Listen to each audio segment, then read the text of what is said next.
Now, NFL seems to be adopting the approach of all in on social justice.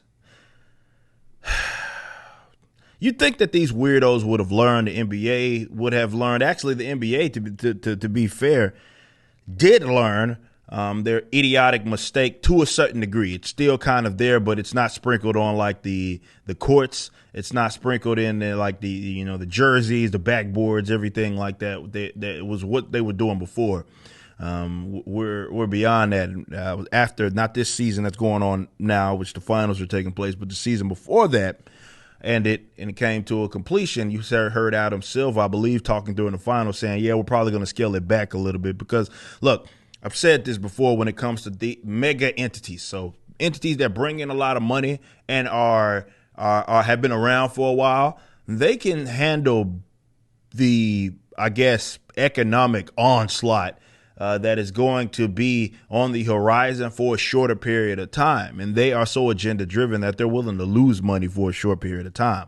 Now, for a longer period of time, that's when you get into different territory. Definitely when you consider like with the NBAs and NFLs, that they depend a lot of the revenue or how that is baked into these players' contracts and salaries is coming from the TV deals and stuff. And obviously, if less people are watching it, you see all-time low ratings. You have seen multiple times, multiple markets being hit.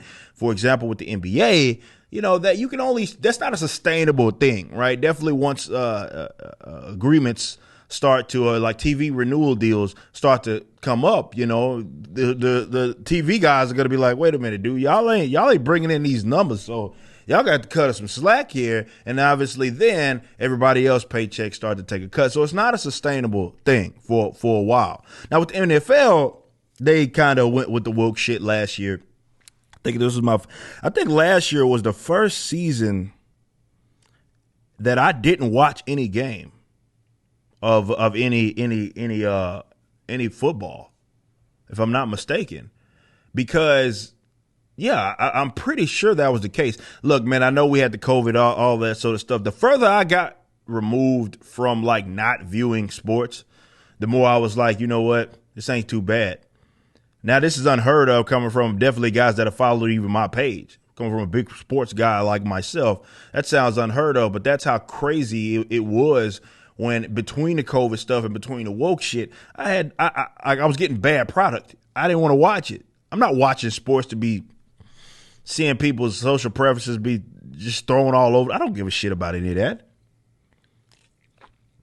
But apparently the NFL, which wasn't as bad as the NBA, I think the NBA was the absolute worst. But apparently are gearing up. That's being reported by Sarah over at Blaze. But apparently they're ramping it up going into this next season. National Football League is reportedly set to roll out even more social justice messaging in the 2021 season, according to front office sports reports. The league, according to the outlets, Michael McCarthy will introduce more social justice messaging on fields and players' helmets during the upcoming 2021 season. So akin to kind of the players are wearing it on their jerseys like with the NBA. Let's see what else. During the upcoming 2021 season, which is following up on the initial efforts of the 2020 season. Some methods of sharing messages include on-field signage. Oh, they don't get it. They don't understand. They don't get it. Decals and on players' helmets and in stadium PSAs. They don't get it. And the NFL also reportedly plans to consistently highlight Lift Every Voice and Sing, which is often referred to as the Black National Anthem, in key events such as the Super Bowl and NFL kickoff game. McCarthy wrote, the NFL's TV partners typically only televise anthems before special games such as opening night or the Super Bowl. So expect viewers of the game telecast on NBC Sports to hear Lift Every Voice and Sing in the Star Spangled Banner. The league previously featured Lift Every Voice and Sing before February's Super Bowl and April's NFL Draft. The overarching theme for all of the league's cause marketing efforts This season will be It Takes All of Us. Oh, I am so tired of these damn slogans. It takes all of us. We're all in this together. All of this sort of collectivist bullshit. But in the stadium, messaging will be more targeted this year, culminating with Inspire Change. Basically, do better is what it means. Do better. Jesus, man. And I think during week 17 and 18, other messages include end racism. So brave, NFL. I mean, you got all these damn black players, but that doesn't say enough. Majority black, if I'm not mistaken. My cause, my cleats. Jesus Christ. And more. The NFL 2020 players, $250 million in effort to combat systemic racism, which is a buzz term, over the next 10 years. It's actually just money laundering when it comes to that. The league declined to comment on the report. Doesn't surprise me, definitely, when you consider players' unions and all these weirdos that are involved. I know people look at the Kaepernick situation and they say, well, that was like the NFL saying they don't want any part of this. That was only to a certain degree. And because Colin Kaepernick wasn't that good, they didn't care for it. Now you have all of these different players who obviously want to be involved in this messaging. They have seemingly caved in, and this is what you're going to get in terms of the brand. See, when I was saying at the beginning of reading this that these guys don't get it, they just don't seem to be aware that the nature of sports, and this was a special thing about it, the nature of sports, the whole thing was you were basically ending all of those, like whether it be with the racism aspect of all of that sort of stuff in the modern era, just by way of existing.